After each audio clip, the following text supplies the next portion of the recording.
Death is the opposite of birth. At the time of birth, the soul enters the world. At the time of death, the soul departs. The ancient Aramaic word for death, ma'auta, when literally translated means not here, present elsewhere. It is said of death that it is a tax on the soul for having had a name and form, and that death is not the extinguishing of the light, but the putting out of the lamp because the dawn has come. Death is more than a biological event. At the moment of death, the veil between dimensions seems to lift, and we get a glimpse of the light and love of our true spiritual nature as soul. At the moment of death, death is swallowed up. And it's beautiful. I've had the privilege of being there when people have crossed over. And I have had the privilege of being there when the veil between this world and the next begins to thin. And if you're spiritually conscious with the soul who is crossing over at the moment of their leaving, you can feel that light. You can taste that joy. The time of death is different for everybody. Sometimes when I've sat with people who are dying, it's just quiet and the person leaves and you know that something's happened. They're not there anymore, that spirit has moved on. But with my mother, it was a very special experience. It was about 3 a.m. at the time of her passing, and we'd said goodbye to each other for the last time at about midnight, and then she'd gone to sleep. And my son Justin, who was about 20 at that time, and I were sitting with her. We were on opposite sides of her bed, and I was having a quiet time. I was just praying, meditating. My eyes were closed, and all of a sudden I had a very vivid vision. I opened my eyes after this vision, and the whole room seemed to be made out of light. I know that might be hard to understand, but it was like everything was made of particles of light. My mother and the bed and the ceiling, everything was so beautiful. And I looked across the bed and I saw my son Justin. And Justin was weeping. Tears were just streaming down his face, and he had this wonderful, soft look, this look of awe on his face. And he said to me, "Mom, the room is filled with light. Can you see it?" And boy, I said to him, "Yeah, I see it. I see the light." And he said, "It's Grandma. Grandma is holding open the door to eternity for us so that we can catch a glimpse." And then he went on, he looked at me with so much love, and he said, "You know, Grandma was a very great soul. She came to this world and she took a role, she took a part much smaller than the wisdom in her soul, so that you could have something to push against, you could have something to resist and become fully who you are." I received this from students of mine who are nurses, and they observed a nun die, or slowly die. And this woman was in great pain, and she was very anxious about dying, and she was especially anxious about having her rosary beads and other religious paraphernalia at hand at all times. That was the most important thing to her.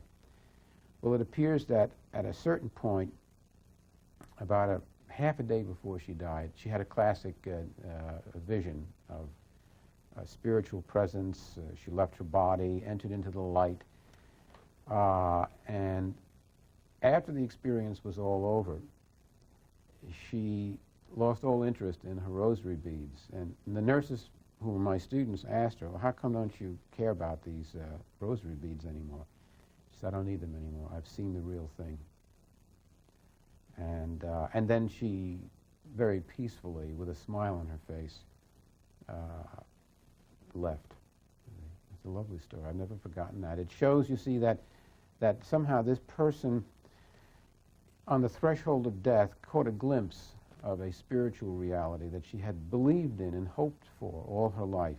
But at that moment of transition, she experienced it in the fullness of its reality. Remember my grandmother's passing. She was a Sicilian lady and spoke mostly Sicilian. And for the last 6 years of her life, she had what was then known as arteriosclerosis of the brain and nervous system. So she was like a vegetable, and we took care of her, and we took care of all her functions. But an hour before she passed on, suddenly she woke up from this stupor that she'd been in for 6 years. She woke up, and she started to address something in the upper left-hand corner of the room, whom she addressed as her husband, Prospero, who had been a very fat man. I mean, my grandfather, Prospero, knew of his feet only by rumor, because, you know, his chin started around here. He used to eat pizzas by the stack. Hey, Prospero, que bella, how beautiful you look. Hey, you got a figure back. Hey, you know. Well, this was in very lyrical Italian. Then she addressed her daughter, who had died 40 years before, and then a son who had died 3 months before, who's named Paul, who we didn't think she knew about. But she would listen, and she would laugh and laugh and laugh and talk to them and listen, yes, and talk. And my little Aunt Gracie said, Mom, do you know me? And she said, Aspetta, Graziella. Hold it, Gracie. Can't you see? They've come for me. And Gracie looked up and said, but Mom, there's nobody there. She said, hey, Gracie, Graziella, you can't see them because they haven't come for you. They come for me. And she said, Mom, for the last 5-6 years, you've been come legume, like a vegetable. She said, Graziella, to you I may have seen, come legume. But the places I've been, you know. So she had been on her travels, by golly, you know. That's why I always say that when people are treating people who seem to be in senility or in Alzheimer's or things like that, don't think that just because their surface mind does not seem to be focused in quote, normal ways, that their depth mind is not traveling and preparing and joining, in a sense, a much larger universe. I was raised as an atheist, but in my 20 years of experience in working with people facing life-threatening illnesses, and especially terminal illnesses as a nurse, they've really shown me that there is something much greater out there, a higher power, another reality that people seem to go into at the time of death. So here we are, the end of a big story. Made in the movies after all. Yeah, the hard way. A scientific study entitled Deathbed Observations of Physicians and Nurses documented over 50,000 deathbed visions shortly before the moment of death. Researchers found that just before death, the person in the process of dying would be filled with an unexplainable joy. Their last words often made reference to an unseen deceased family member who had arrived to take them home. Or they were heard to utter words like, "Oh, the light of God is come." When I close my eyes, I can see light, white light, which I believe is coming from God. I trust that this light is part of power of God, which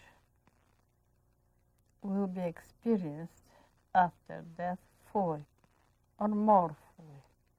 One man shared with me how he had had a dream about 2:30 at night. He was dreaming, and then he woke up. He just woke up, and his mind was crystal clear. And he saw his wife floating above his bed. She hadn't died yet, but she was floating above his bed. And she said, "I'm about to leave this world, and I just wanted you to know that I love you, and I'll always love you, and it's beautiful." And he told me she had no marks of the cancer. She had a young, beautiful, youthful body like he knew when he married her when they were 18. He got up, he got dressed, he drove to the inpatient unit. He walked into her room, he held her hand. He said, "I love you." And in that moment, her soul left this world completely. There's one woman in particular who spoke about arriving at a party per se.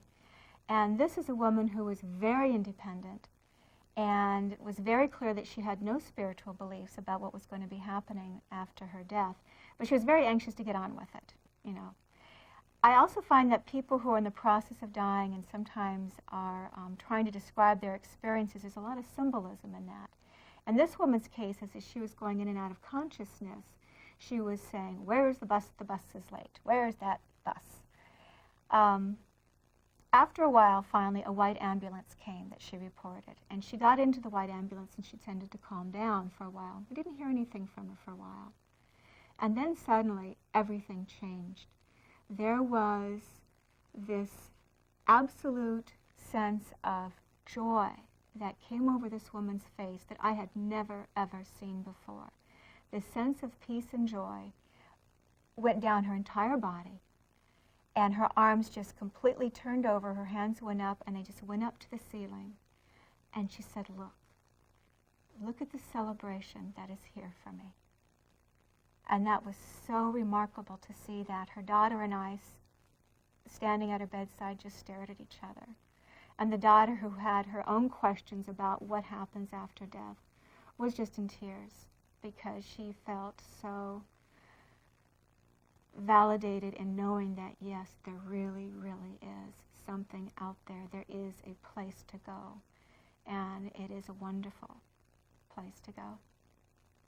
At the moment of death, as a person is dying or during a near-death experience, it may very well be that the person is making a transition from the material world, where objects in the material world, including the senses of our body, are operating at speeds less than light speed, are being transferred over into the immaterial or spiritual world, or the world of faster than light speed, the so-called superluminal world, and in that transfer over, the tunneling effect may be taking place in much the same way that it appears to take place as we move into a black hole. Let go.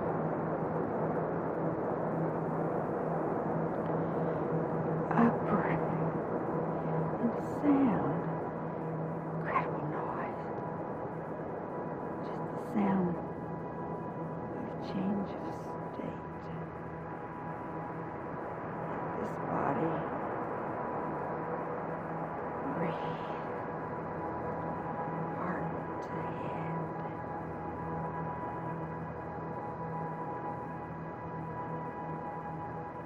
See light. Separate. Calm. There's no limit. Calm. I am. I am.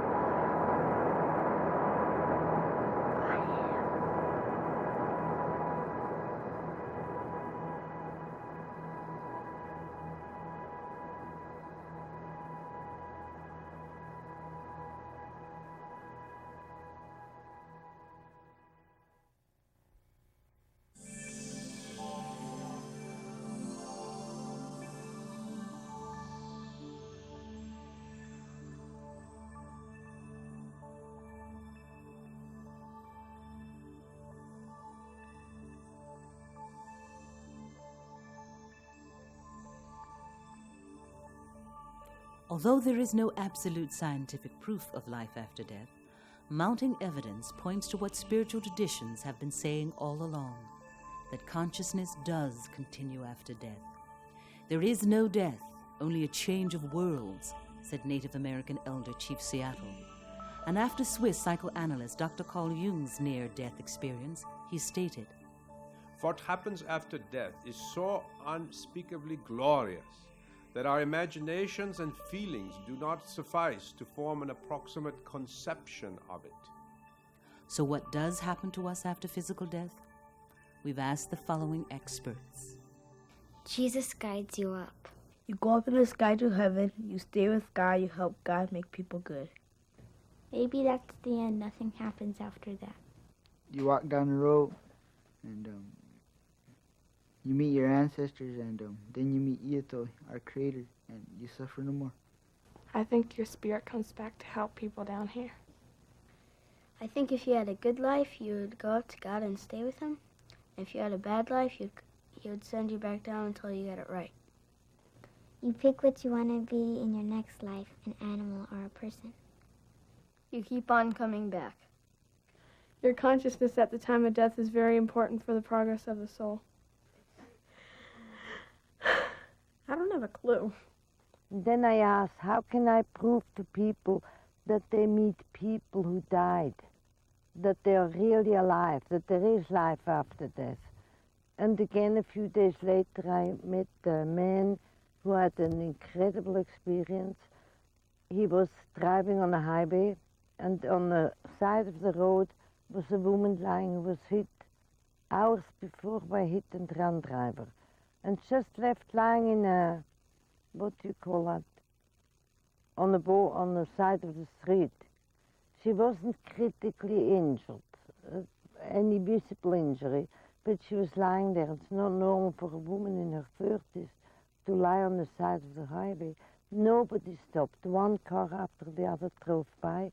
And this guy, which I call a good Samaritan, stopped and asked this woman, is there anything I can do for you? And she looked at him very surprised and said, no, there is nothing anybody else can do for me. But he didn't get the symbolic language. But he did not leave her. He stayed with this woman. And then after a few minutes, maybe 10, 15 minutes, she opened her eyes and said, maybe there's one thing that one day you can do for me. Go to the Indian reservation and give my mother a message. And she described the woman's name and where she lived and said, tell my mother that I was okay. I was not only okay, I am very happy right now because I'm already with my dad. And then she died in the arms of this total stranger. This guy was so excited that he was at the right time, at the right place, that this poor guy drove 700 miles out of his way to the Indian reservation, found a woman who was not terribly distraught and upset to hear about the death of her daughter, but was very excited and explained, almost apologized to the guy why she was not totally distraught. She said, you understand, the message that my daughter gave me, that she's already with her dad, and she could not have known that my husband died an hour before the car accident of my daughter, 700 miles apart. And this guy, now she changed this guy's total life because he was the bearer of the good news. And then he told me this story, and I was very grateful and said thank you to my... When my son Stephen was 15, he hanged himself from a tree across the street from where we lived. It was the most difficult, traumatic time of my entire life. One time, my daughter and I were sitting in the living room after a medical program that I'd been involved with, had one more day to go, and the Christmas tree that had, the ceramic Christmas tree that had a little music box in it began to play Silent Night. We had not wound it over and over and over again. And my daughter said, Stephen's here. And I paused and I could feel his presence. And I began to hear him speak, and I wrote down what he said. And he said, after the communication where he told me some things I would do, books that I would write that he would dictate from the other side, he said, Mom, I know what a skeptic you are. In order to prove this communication's true, someone is going to give you a piano, and it will be delivered before Christmas, and you'll know that what I have said to you is true. I went to the medical program the next day. A couple came up to me. They said, we feel that we need to give you the money to buy a piano. And I told them the story, and it was delivered before Christmas, just like Stephen had said. My father, who was a very great comedian, he wrote many of the famous comedy shows of radio and television. And he was a complete atheist, agnostic. And he said, when you're dead, and that's it. Well, 10 days after his death of leukemia, I was guiding a meditation with students of mine, several hundred students. And it was a meditation in which simply they were going through doors and doors and doors of their mind, one door opening and then another. And I figured, well, since I'm guiding this long, boring meditation, why don't I do it myself? So as I guided, I closed my eyes, and I found a door. And the door was paisley on the bottom, and it was glass on top. And suddenly there was my father. Now, I'm not a good imagizer. I am a good auditory thinker and a muscular thinker like an athlete. But I don't tend to see pictures with my eyes closed, but this time I really saw one. And there was my father, grinning his happy grin. And for some reason I said, Dad, what shall I call you? And he said, call me Popsicle. Then he laughed and went away. And I called his wife, and I said, I had the darndest experience. And Dad said, call me Popsicle. And she got hysterical laughing. She said, you know, I just heard from Forest Lawn, which is where he was buried, or, cremated. They were so backed up on cremations, they've been keeping him on ice. So this was his telling you something, call me Popsicle, pop. And that's a rather macabre story, but it seemed to indicate something. Well, then I had, 6 months later, another experience with my father. It was a lucid dream. Suddenly I was in a dream. I was asleep, but I was awake in my sleep. And there was my dad. Hiya, kid. And I said, Dad, what are you doing here? You're supposed to be dead. That's a relative term. Well, Dad, what are you doing here? He said, well, I got some time off for good behavior. So I'll tell you what I've been doing. I'm able to go all over the world instantaneously. Nobody can see me. And it's great. I get in for free into these comedy clubs. Now, kid, I've been checking out this club in Manchester where they got a great chicken act. I want you to go to Manchester and catch this chicken act. He named the club. Hey, kid, down in San Diego, they got this wild act, with two ladies and an ostrich. And I want you to go into that one. And then over here, and he named all these comedy acts. And there were about a dozen. He said, now look, I know that you're asleep, and you think I'm not here, but I really am. And try to remember the names of the club. This way, you can get all this material together, and you can create your own act, and you can quit this scam you're into. So, and the funny thing, I remembered about 3 of them when I woke up, and by golly, I called, and these acts were at these different places. Now, I don't know how to explain that one, but it was very funny at the time. One of the very beautiful parts of seeing a deceased loved one, especially if he or she has had, say, an amputation or a disability, such as blindness or loss of hearing or anything like that, again, after they leave their physical body, that which is truly us, our spirit or our soul, is always healed and whole and complete. So literally, the lame do walk, the blind do see. And so we have a number of accounts in which somebody was paralyzed or something of that nature, but when they come back and we see them in their spiritual body, they are healed and whole and radiating wonderfully good health. And the blind can see, the lame can walk, just as it says in so many spiritual books.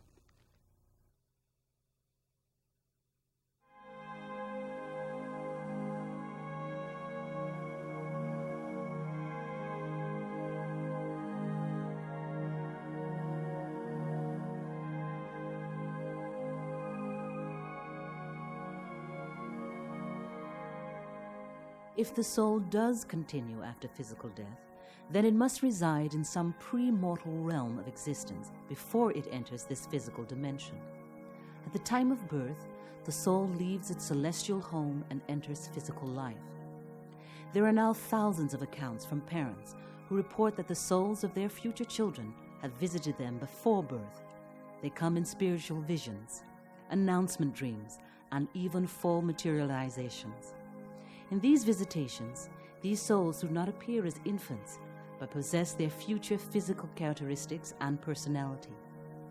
These pre-birth experiences are especially intriguing in that many of the messages conveyed by these unborn souls predict events that later come to pass. They often thank their soon-to-be parents for bringing them to earth, tell them what their names should be, and sometimes even function as protective family garden angels up until their births. Birth is truly a welcoming party, a celebration of becoming. The child, says Mother Teresa, is God's gift to the family. Each child is created in the special image and likeness of God for greater things, to love and to be loved. With my 5th pregnancy, I experienced a traumatic miscarriage, and that was very sorrowful because in dreams that I'd had and spiritual experiences, I had felt very bonded to this child. I had seen her as a young woman. her beautiful brown hair and brown eyes. I also noticed that she had a reluctance to come. And after the miscarriage, I prayed that I would have the opportunity to still bring her to the earth and be her mother. I had a very profound dream in that I saw a hospital room. I saw all the details of this room, and the nurse walked in with a little child and handed this child to me. As she placed her in my arms, I heard a voice, and the voice told me that this was my daughter, Sarah Rebecca. As I awakened from that dream, I realized that I had been granted the opportunity to bring her again. And I did conceive shortly thereafter. And during that pregnancy, I again threatened a miscarriage. I was very troubled, very distraught that I was going to go through the same thing again. I didn't feel like I could. And so I went in prayer, but I was not a kneeling prayer. I found myself totally on the floor in my bedroom, in total humility, begging that God would heal me and this child. During that prayer, I had an experience where I saw myself leaving a celestial home. I saw myself traveling down through the stars, and I noticed that the earth was very far distant, and I was frightened and very reluctant to come. Almost immediately in this vision, an escort appeared by my side, and he told me that indeed the earth was a great distance from where I came, but it was important that I go. And then I awakened from that vision, or found myself still on the floor in prayer, and I felt a very powerful presence of love enter my room.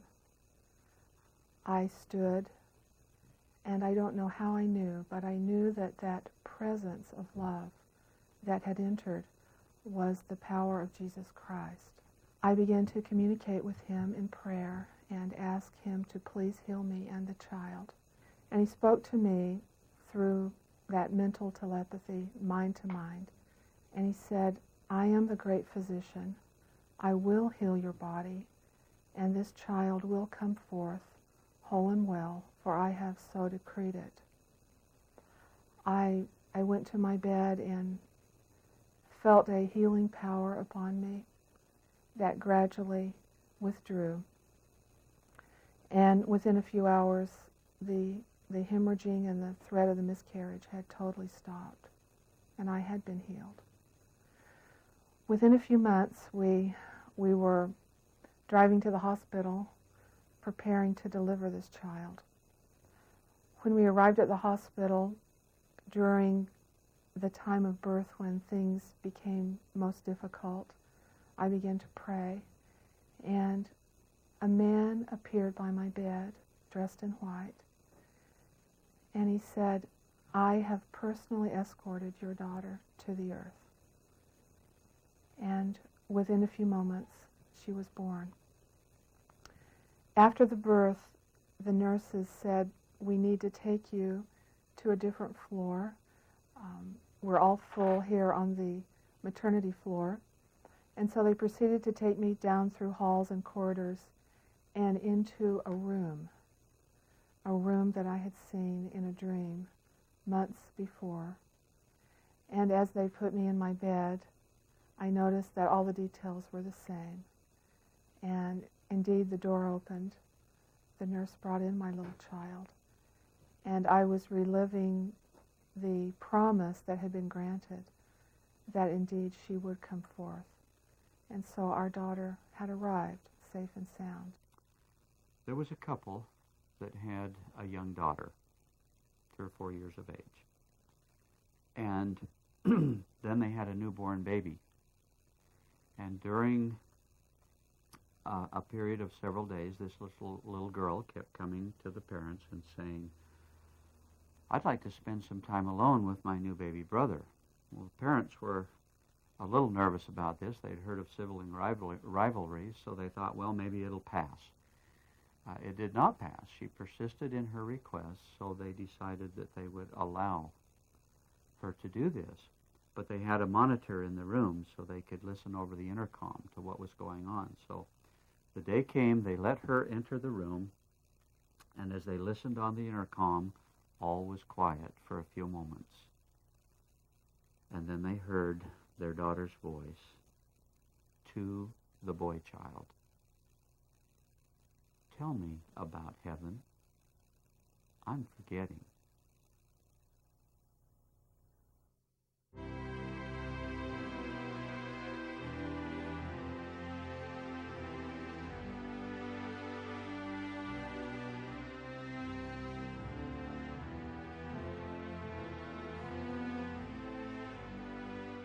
The actual moment of irreversible biological death takes less than 1 second. Preparing ourselves for this universal human experience takes a lifetime. Living with soul is a way of being in the world in which we are able to accept our physical mortality, yet live fully in each moment. This is possible only when we know, from direct experience, that the circle of life is not broken at the time of our physical passing. Only then will we be liberated from the subliminal fear of death. Freed from the fear of death, we will increasingly experience the transcendent, eternal love within our souls, a love that never dies. Freed from the fear of death, we will now have the courage not only to die, but to really live for the first time.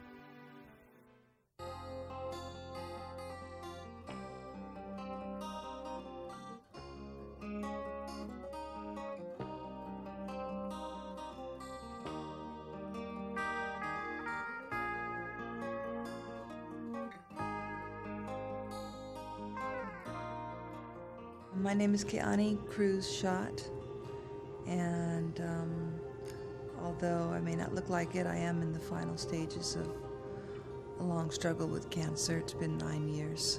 The fact that mine is incurable, is in the lungs, has metastasized to the bones, says death to me. And that's what the doctors have said. Facing the various traumas in my life does say opening the door to life. And somewhere in that mix, there's something real. In dealing with this period before death, the quality of life is so interesting. To cultivate an ability to appreciate the preciousness of each moment. In a way, in most of our lives, we're so busy with time binding, with planning for the future or thinking about the past, that we keep losing the moment. We lose the moment. Our mind isn't with the moment. It's not with the next bite of food. It's not with the air across our forehead. It's not with the petal of the flower. And part of what this process of feeling the imminence of death can do for a person is push the consciousness into the moment more fully so that you are aware of the preciousness of each thing, the quality of life. People are afraid of the moment of death. They see television programs where people choke to death or people suffocate or they're petrified for the moment of death. Most people that I met need a human being with them who is not afraid, who does not take off quick as a bunny. And I say to people, if you really love that person and want to help them, be with them when the end comes close and sit with them. You don't have to talk, you don't have to do anything. Don't expect this last horrible gurgling sound or a catching breath or a horrible scream or something. Most of the cases I've been there many, many, many times, it's a very quiet cessation of life. I have also been at the bedside of many people who did go on to die, and one can observe in that situation that people on their deathbed who do slip on over at that point are beginning to get into this near-death experience. It's completely continuous with what we know from people who recover. Typically, people on their deathbeds, as they are dying, will very often look up and say, "Oh, there's Grandpa," or whoever, that they seem to be met by spirits, as it were, of relatives and friends who've already passed on. And also, quite often, people, as they are dying, will look up to us and say, "Oh, a light, a beautiful light." For somebody who is in denial of the reality that they may be dying soon, or that they are dying soon, the one piece of advice I can give them is not to be afraid of death, that it is a very, very peaceful next step, and that this is an infinitesimal small blink of an eye in terms of time and this experience on this earthly plane, this physical plane. I think death is release. The weird thing about knowing I'm sick is that I know in the heart of me there is wellness. And that's, the paradox is, in the midst of my illness, I'm getting well. And that one death can't take away. This was born. No, in fact, one of the reasons you believe you're going to die is because you have been convinced you were born. This was born, no question about it. Body, born. Face, head, skull, flesh, born. But that which existed before this body, which inhabits this body, and which will exist after this body, is not some philosophical niche. And it is directly experienceable in this millisecond, in this moment. As you get close to the end of a life, particularly mine, I can't help but think back on what it's all about. And, I think I was brought here mostly to raise my son and to bring him to a point of his young life where he is able to stand on his 2 feet. And I know that I'm not alone. I know that God has been with me through all of this. And my adventure has importance because they do reflect manifestation of my inner values, how I've lived my life. I know now that my body is dying, and I'm not going to fight anymore. I'm giving in to it, and I'm just using this very special time that I have to finish off everything, to make things right as far as I know, if there's anything I have left to do. But I think everything's done at this point. I mean, I feel good. I feel very, very good about everything. I just want to enjoy and love each other as much as I can, for as long as I can.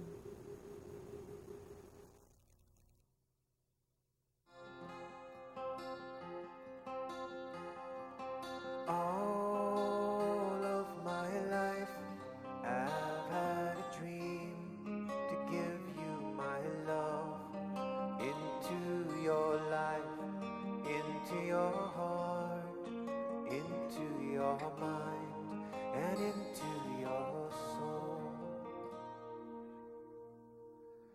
Though it's sad to leave, I'm ready to go.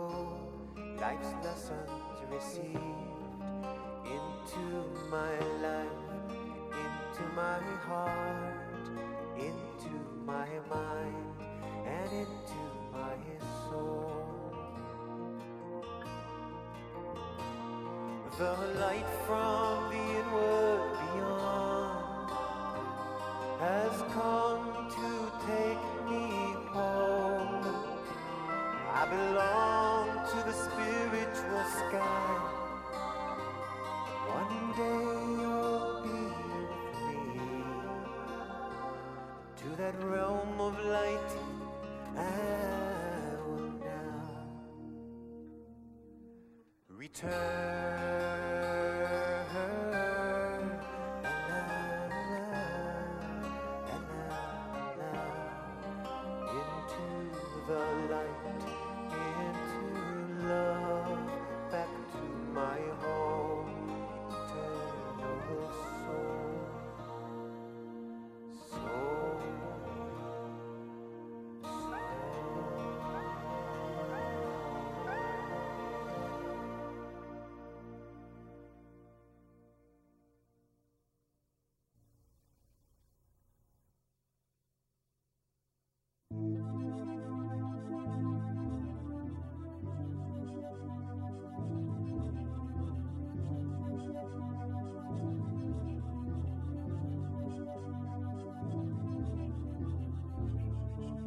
According to a recent Gallup poll, over 22 million Americans have had a near-death experience.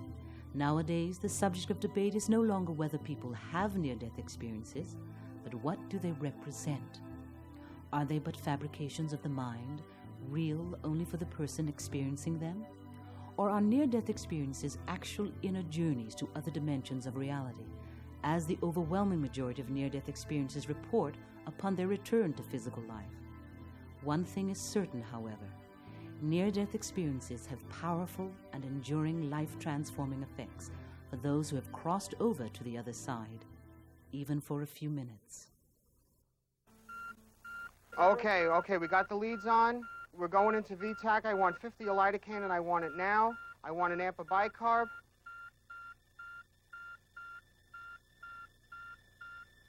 We're heading into VFib.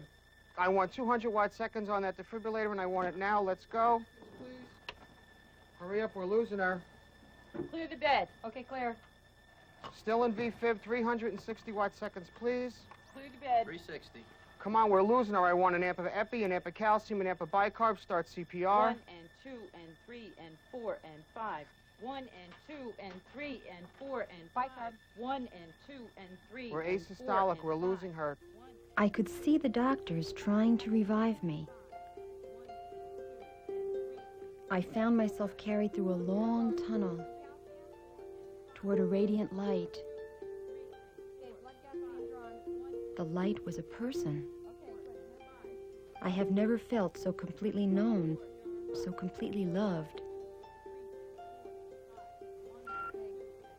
Hold compressions. We have a pulse. Yet I knew I had to return. We have a pulse. We're saving her. We're getting her back. I'm a nurse. I had a friend that was a patient, did not believe in the hereafter, did not believe life after death was nothing. When you die, you die. Well, one night, there was an emergency down in 502. And upon getting there, it was my friend, and he was now in cardiac arrest. So immediately, I started to thump. It was my job to start working on his chest. Within a few minutes, the cardiac monitor showed that he was in a systole. Well, now, I looked up at this point and said, I wonder if you believe me now, you pineapple. And soon he was revived. Went to ICU, was on a monitor for a while, was later said to me, oh, Mary, I'm sorry. I saw you looking up at me. I knew you were talking to me. I have been totally blind since shortly after my birth due to too much oxygen in the incubator, destroying the optic nerve. And I had a clinical death experience February 2nd of 1973, in which I was able to see. And I went sailing up through the roof of the hospital, and then I saw lights out on the street and buildings and everything like that, and I was, in essence, cavorting through the air and really enjoying the liberty that I felt, because I'd never been able to get around like that before. I was struck by lightning in 1975. I was clinically dead for 28 minutes. I was completely paralyzed for 6 days, partially paralyzed for 7 months. It took me 2 years to learn to walk and feed myself. I lost more than 70 pounds. While Danyan was in the light, he was shown on television screen light boxes the projected images of 117 future world events. As but one example, Danyan viewed a devastating explosion at a nuclear facility that took place in a desolate wintry forest. With eyes of spirit, he saw the word wormwood inexplicably appear on the screen and then just as quickly vanish. Only later did he discover that in the Russian language, the word for wormwood is Chernobyl. In the course of that, what I learned is this: you do not die. You not only do not die, there is a method and a process and a system by which you leave this world that is built of love. An example, Bruce Grayson did a study in the early 80s about people who attempted to commit suicide. A study of over 400 people over years. Those people who had attempted suicide and didn't have any form of the near-death experience went on to attempt it at least 3 to 6 more times or until they succeeded. The people who had some form of the near-death experience never ever attempted to commit it again, because the system in itself tells you your greatness. It tells you your worth and your value. Rennell Wallace had a near-death experience as a result of her plane crashing in the mountains of Utah. Over 75% of her skin was burnt when the plane blew up. 2 days after she returned home from the hospital, Rennell entered a burning house and rescued 2 children trapped inside. Her life has been forever transformed by her experience on the other side. If only I could only have such limited vocabulary in this life to express the incredible beauty, the incredible amount of love. And then when you're overwhelmed with that kind of love, you want so much to tell people here how wonderful that is. If people understood that, they would be able to release those who are holding on and wanting to go home. Let them be. Let them go through the natural process. I did not want to come back. There's a knowing that is very peculiar. And then I felt this tremendous sinking sensation, as though every last drop of blood was drained from my body. And then there was a pop, and my spirit came up out of my chest and rose up above my body. I turned and looked down, and I could see myself lying there, just like I did when I was 4. And I came down for a closer look because I was looking at my body in a different way, from a multi-dimensional point of view. And as I looked at my body, I thought, my first thought was, oh my God, I'm dead. And there's no one here to tell this to. And as I looked to my left, there were 3 men that appeared there. And they had soft brown robes on, golden belts around their waists. And they said that they were my guardian angels, that they had always been with me throughout all my time here on earth. And have always been with me throughout eternities, they said. I wanted to go home to see my family, and I was able to do that. Just simply by desiring it, I went there very swiftly. I could see my husband sitting in the chair, reading the newspaper. My children were laughing, throwing pillows, and preparing to go to bed. I looked at the clock. It was 9:45, and I was very much annoyed at my husband because he had promised me that he'd put the children to bed at 8:30. And so, of course, this was all verified later after I told him about the experience. And I said, and besides that, you didn't put the kids to bed at 8:30 like you promised. And he says, oh my gosh, this was never going to end. You're like this even after death. As we make the transition from this world to the next world, we become more assured that we are light, there is light, and where there is light, there is love.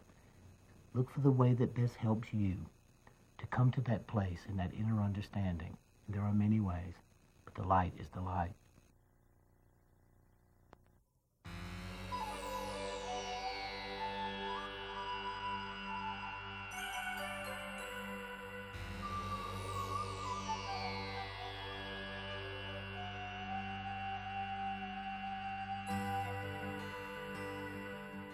The journey of soul discovery consists in cultivating a moment-to-moment awareness that we are more than our physical bodies and personalities.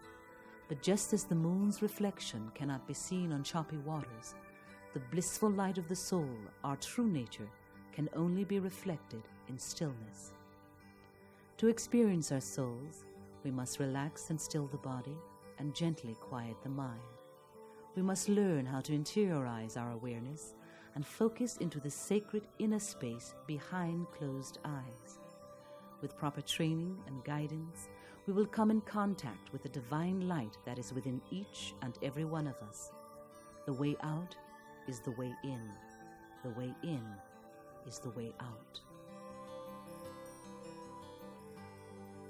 I think one of the unfortunate things about the expression, the near-death experience, is that it implies that this kind of experience can only occur when people survive a near-death crisis of some sort. That's patently untrue. There are many ways in which people can have essentially the same kind of experience without having to go to the trouble of throwing themselves under the wheels of the nearest oncoming truck.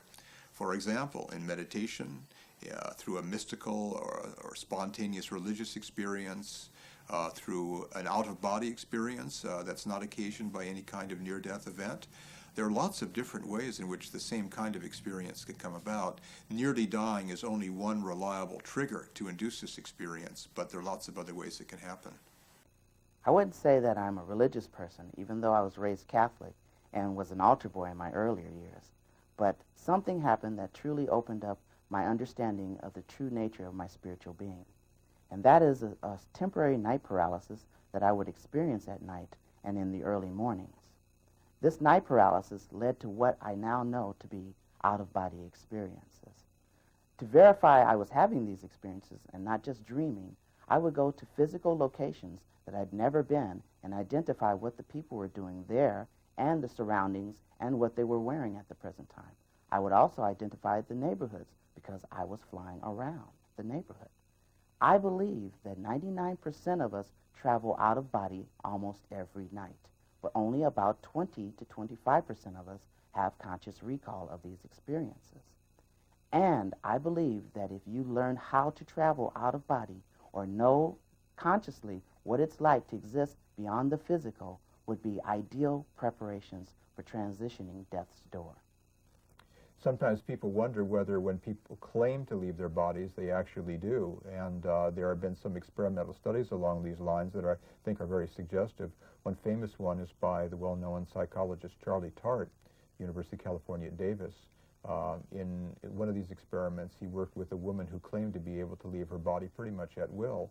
And in order to test her claim, what Charlie did was he rigged up a device that hooked her up with electrodes and so on so her brain waves could be measured and make sure that she stayed put at night also. And he put high above her on a shelf a 5-digit number. And her task was to get out of her body, to float up to eye level with this piece of paper, to read and then to remember the numbers and to report them the next day. She failed on the first 3 occasions, but on the last occasion, on the 4th session, she correctly reported the numbers. The odds against this happening by chance are 100,000 to 1. I think that's fairly suggestive. The most profound experience that really illuminated my understanding of death came through the practice of meditation. In 1975, I had a very deep spiritual awakening where I merged into the effulgent white light above my head. At that point, my body dissolved and my mind dissolved, and there was only the shimmering white golden light. At that point, I realized the truth of the self, of who I was, and realized there was no death for the self. The body could die, but the self was eternal, and it would go from one phase into another phase, unfazed. And that, to me, was a direct experience of the whole mystery. After that, over time, I began to meditate regularly and have this experience, literally on a daily basis, where I would go down this pathway. First, my body would dissolve, the mind would dissolve, and then I would merge into the white light and, in essence, die every single day.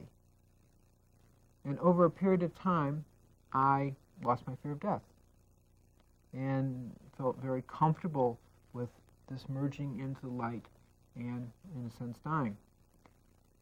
This, to me, was what I call divine behavior modification, and it was a profound teaching.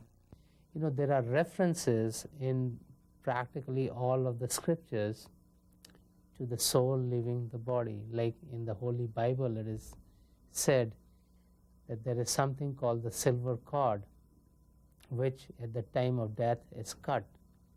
And the silver cord is the means by which the soul leaves the body.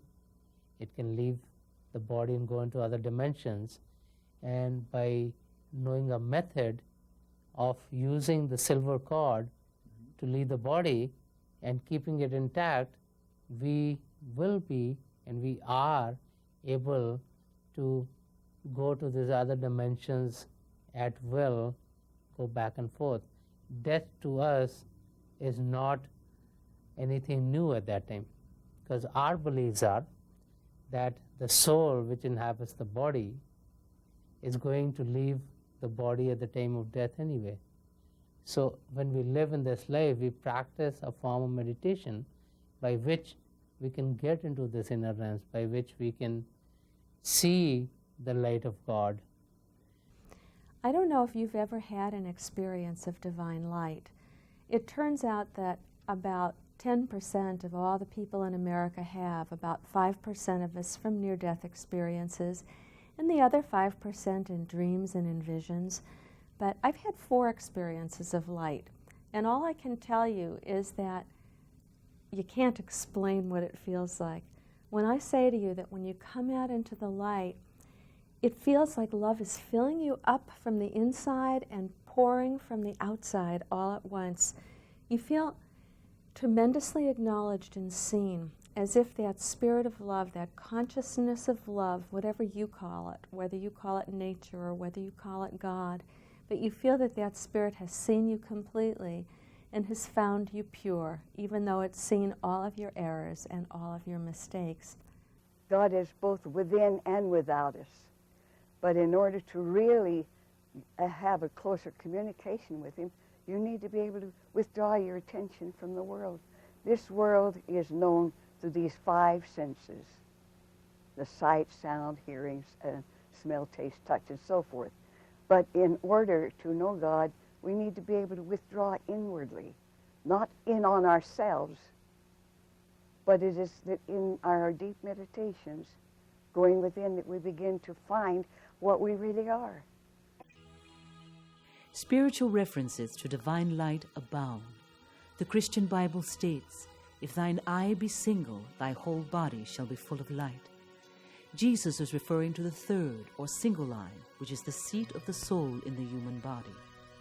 The Buddhist text, Tibetan Book of the Dead, refers to the essence of our true nature when it says, "Thine own consciousness, shining, void, and inseparable from the great body of radiance, hath no birth nor death, and is the immutable boundless light." The Hindu Vedas counsels, "Rise above the 3 regions and turn thy attention to the all-absorbing sun within." Unless one has really trained oneself to merge with divine presence, to go into Christ consciousness, most of us in our lives not only pull back from painful and difficult experiences, but we also pull back from the most deeply beautiful experiences. You're listening to the most beautiful Beethoven sonata that you can imagine. And as your heart opens to this beauty of this music, probably you'll come to a place where the degree of spaciousness is so much that something in you closes down. You're loving somebody, you're out at the beach, whatever it is, like this most beautiful experience. You get to a certain point and something closes down. Just so as you're going through the dying process, if you have not practiced embodying presence in this moment, in this next moment, probably the light will be too bright. The Tibetans say it's as if the brightness is like 1,000 suns. It's pretty bright.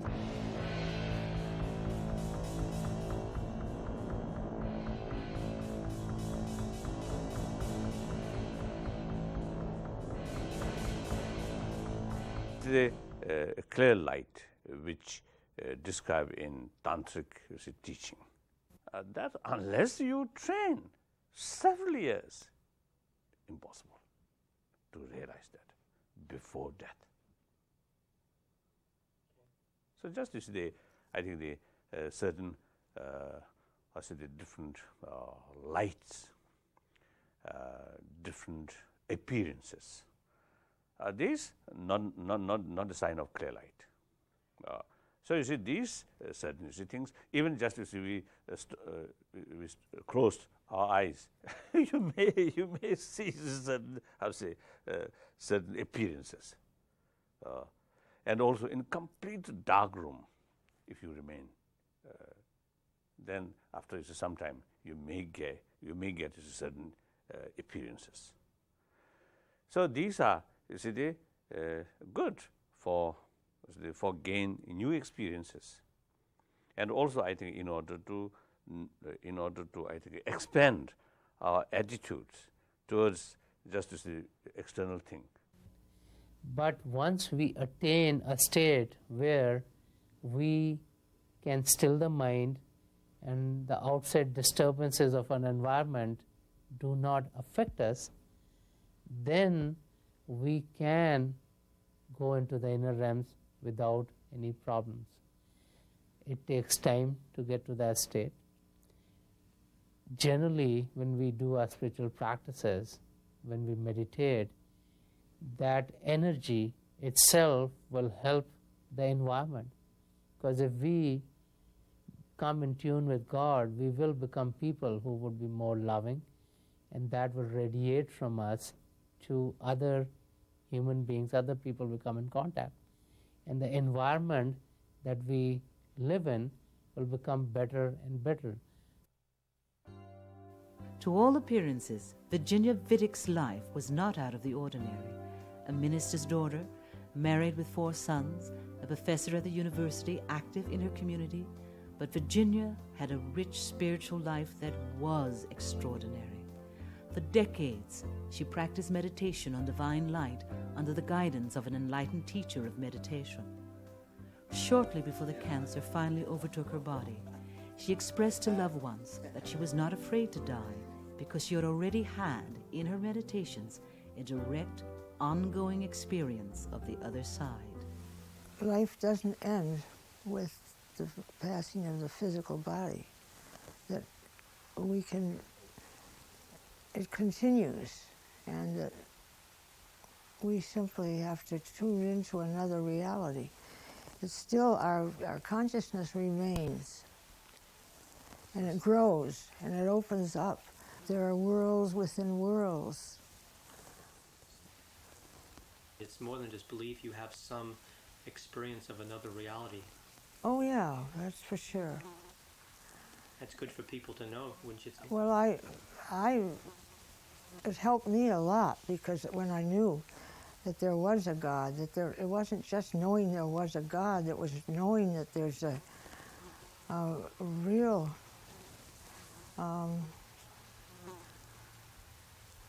plane of existence that is so powerful and so beautiful. And this is available to all of us. We just have to, it's just a curtain that we have to lift up. From time immemorial to the present, spiritually awakened teachers from all religions have taught spiritual seekers methods of contemplation that help us get closer to God. Throughout his life, Sant Kirpal Singh, founder and president of the World Fellowship of Religions, taught thousands of people how to meditate on the divine light of God. He wrote, "The aspirant sees the real light within him, whereas normally the inner eye is covered by a thick veil of darkness. He then realizes that the tradition of the lighted candle found in churches and temples is to remind him of the divine light of heaven within. This light grows to the radiance of several suns put together as he advances on the way. From these wisdom traditions, it becomes abundantly clear that we do not have to wait for physical death or have a traumatic near-death incident to visit inner regions of light."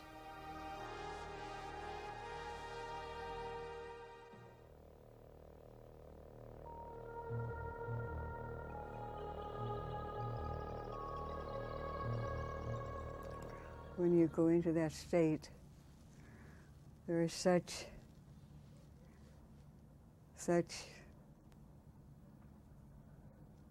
it's a different world. It's a world of such peace,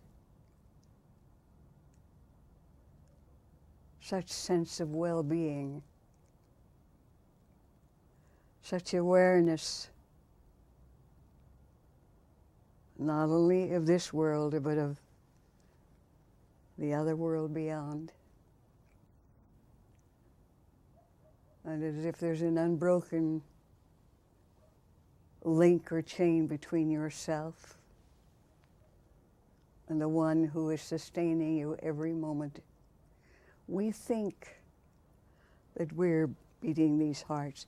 We think we're taking in this oxygen. We think that we are doing all of this. No, it is God who is doing it. When that realization comes, it makes you very humble. It makes you realize, Lord, thou art the doer, not I. I am nothing, and yet I am everything. Because you created me, you made me. You gave me the power to think. You gave me the power to reason. You gave me the power to love. There's a light that many men they know about.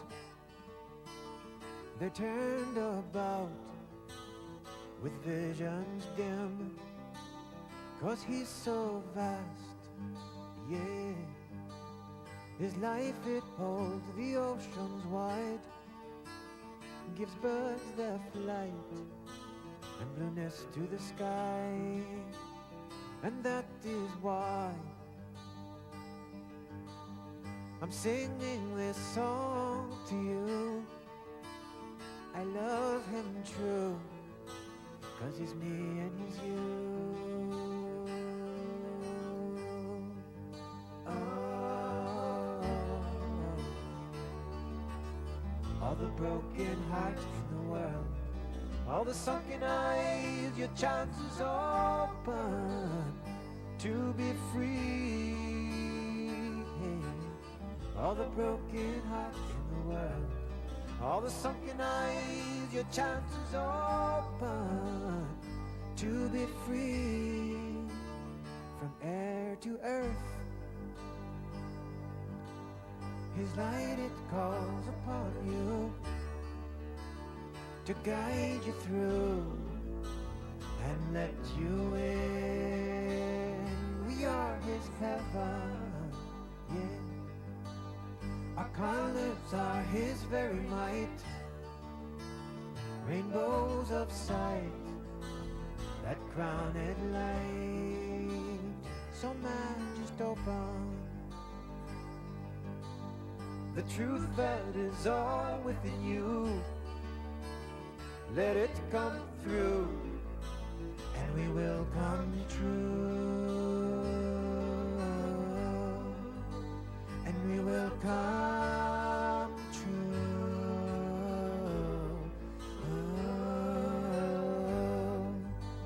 and we will come true,